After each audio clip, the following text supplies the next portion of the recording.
वाले में एक बार फिर स्वागत है आपका। और आज बात कर रहे हैं वापस हम सचिन पायलट की कि आखिर सचिन पायलट को अभी तक इतनी तवज्जो क्यों मिली हुई है। और अशोक गहलोत इसी बात से परेशान है कि आलाकमान ने अभी तक सचिन पायलट को इतनी तवज्जो क्यों दी है। तो सचिन पायलट को तवज्जो क्यों मिली, उसके पीछे एक रीजन है, कुछ कारण है ऐसे कि सचिन पायलट आज भी आलाकमान के गुड बुक्स में है। आज भी इतने बड़े बड़े आरोप लगने के बाद में भी आज भी आलाकमान चाहता है कि सचिन पायलट कांग्रेस में हिस्सेदारी में रहें, हाशिए पर ना रहें। सबसे इंपॉर्टेंट चीज है कि आखिर ऐसा क्या हुआ। ऐसा ये हुआ कि जब आपने 1 साल हो गया इस बात को, अगर आप दोबारा मैं आपको रिपीट करता हूं कि 1 साल हो गया इस बात को।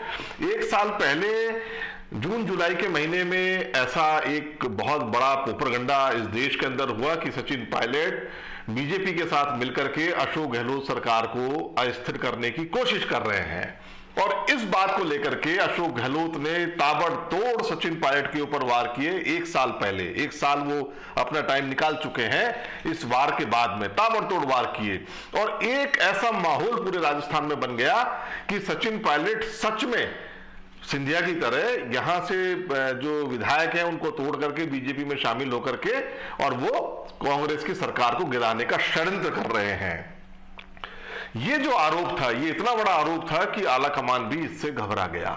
10 जनपद जो कि कान का कच्चा भी है, आप ये मान के चलिएगा कि उनको जो फीडबैक मिलता है, क्योंकि ज्योतिराज सिंधिया के मामले में, मध्य प्रदेश के मामले में भी ऐसा ही हुआ था। जो सोनिया गांधी ने कमलनाथ से बात करी, सोनिया गांधी ने दिग्विजय सिंह से बात करी, लेकिन सोनिया गांधी जी ने ज्योतिराज सिंधिया से बात नहीं करी। राहुल गांधी ने ज्योतिराज सिंधिया से बात नहीं करी। और अल्टीमेटली ज्योतिराज सिंधिया को जब क्या होता है कि जब आपकी बेइज्जती होती है, क्योंकि एक लीडरशिप की भी इसको बेइज्जती कहते हैं कि अगर आप एक बड़े लीडर हैं और आपको से आलाकमान बात ही नहीं कर रहा है और आप उसको परेशानी बताना चाह रहे हैं और फिर भी अब वो बात नहीं कर रहा है, तो इसका मतलब है कि आपकी वैल्यू नहीं है। तो वो वैल्यू दिखाने के लिए ज्योतिराज सिंधिया ने कदम बढ़ा लिया, जितिन प्रसाद ने भी कदम बढ़ा लिया। अब पायलट की बारी है। देखिए, पायलट अभी जो पिछले 1 साल के अंदर घटनाक्रम घटा, अशोक गहलोत विधायकों को लेकर के और निर्दलीय विधायकों को लेकर के, बसपा के विधायकों को लेकर के, कोरोना काल के अंदर एक होटल के अंदर चले गए, उनको बाड़ेबंदी कर दी। उधर सचिन पायलट अपने 19-20 विधायकों के साथ में मानेसर चले गए। ये बहुत इतना बड़ा पॉलिटिकल ड्रामा हुआ।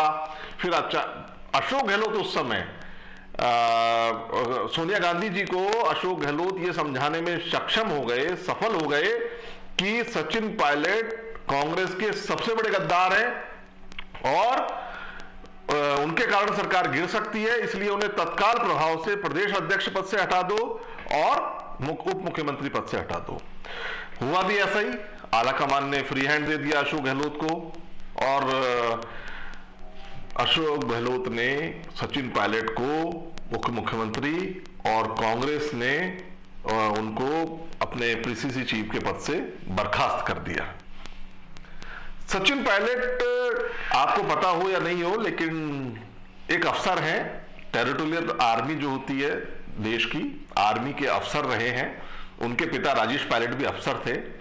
तो आर्मी में एक संयम की चीज सिखाई जाती है, आर्मी के अंदर आक्रमण करना भी सिखाया जाता है। ये सब चीजें दुश्मन को कैसे परास्त करें, ये सचिन पायलट को आती है। सचिन पायलट बिल्कुल बैकफुट पर चले गए। सचिन पायलट ने कोई ऐसे बयान नहीं दिए। अशोक गहलोत के मंत्री लगातार बयान देते रहे।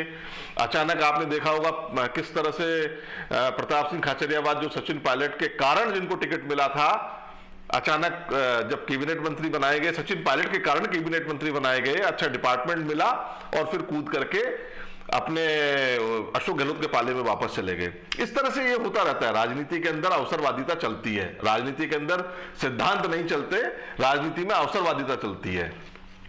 तो सचिन पायलट के ऊपर जो भी आरोप लगे थे वो सारे आरोप निराधार पाए गए। 1 साल का टाइम लगा, लेकिन सचिन पायलट के ऊपर जो आरोप लगा था कि वो सरकार को गिराना चाहते हैं, आलाकमान तक इस तरीके की कोई बात पुष्ट नहीं हो पाई। एफआईआर हुई, सब काम हुए, लेकिन कोई पुष्ट नहीं हो पाई। एक विधायक गिरिराज सिंह मलिंगा, उसने तो चाटुकारिता की हद कर दी।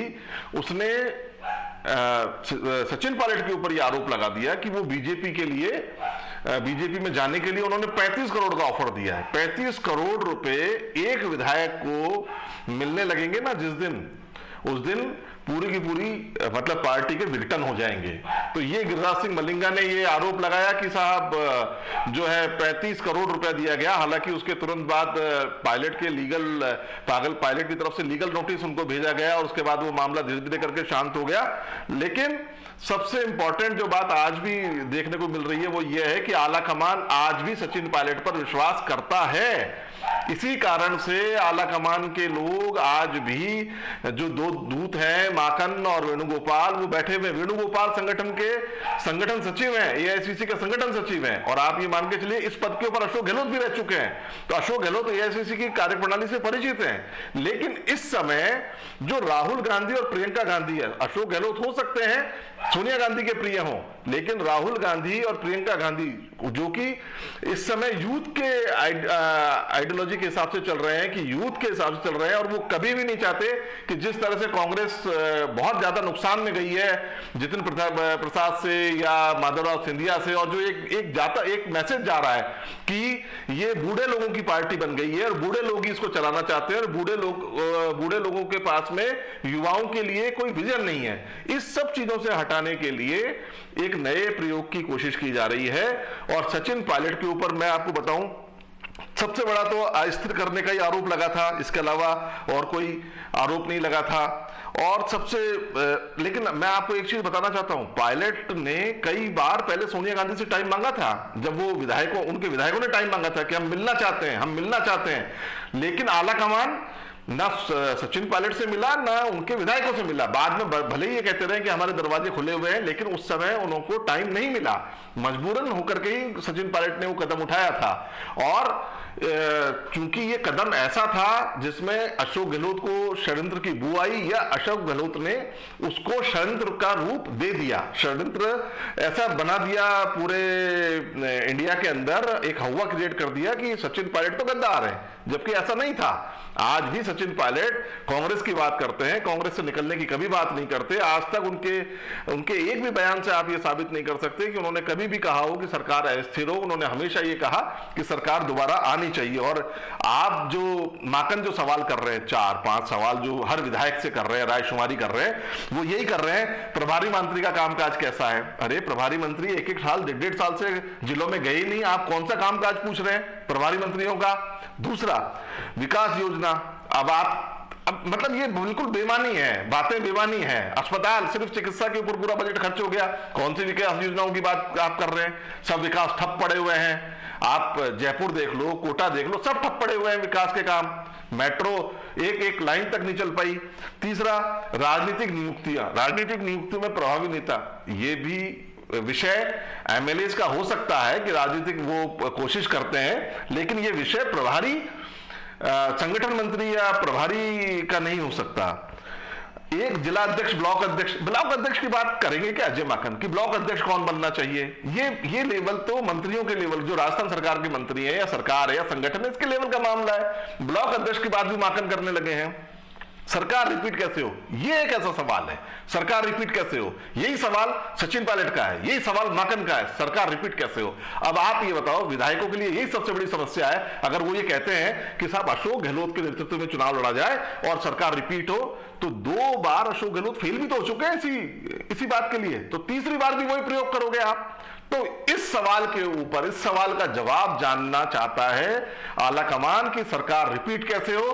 क्या अशोक गहलोत को चेंज करके कोई और नया चेहरा लाया जाए, सचिन पायलट लाया जाए या कोई और नया चेहरा लाया जाए ताकि सरकार रिपीट हो सके, या अशोक गहलोत के चेहरे पे ही चुनाव लड़ा जा सके। अगर अशोक गहलोत के चेहरे पे चुनाव लड़ा जाएगा तो निश्चित रूप से अगर आप पिछला आकलन देखेंगे, जब तो कांग्रेस की सरकार बनने वाली नहीं है, और अगर कोई नया प्रयोग कांग्रेस करती है तो हो सकता है कांग्रेस की सरकार वापस आ जाए। मंत्रालय में आज इतना ही। कल फिर नई जानकारी के साथ आपके लिए हाजिर होंगे। तब तक के लिए दीजिए इजाजत। नमस्कार।